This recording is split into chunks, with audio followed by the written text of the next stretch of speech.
ক্ষুব্ধ সমর্থকেরা দেশে আসতেই সাকিব শান্তদের সাথে ঘটালো একই কাণ্ড।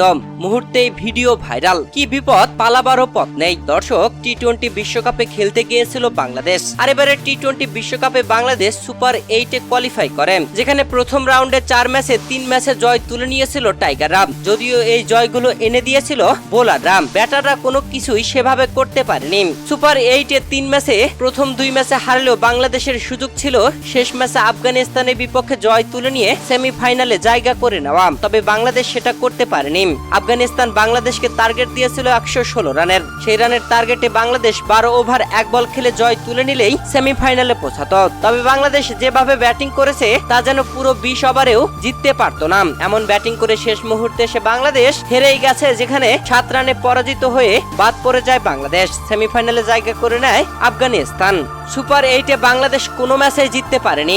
আফগানিস্তানের কাছে জেতা ম্যাচও হেরেছে বাংলাদেশ। আর তাই তো ক্ষুব্ধ ভক্ত সমর্থকেরা। এজন্য বাংলাদেশের খেলোয়াড়েরা দেশে আসতেই গণমিছিল তৈরি করেছে, খেপেছে খেলোয়াড়দের উপর। দর্শক, সমর্থকদের খেলোয়াড়দের উপরে এমন খেপা আপনি কিভাবে দেখছেন জানাবেন ভিডিওর কমেন্ট বক্সে।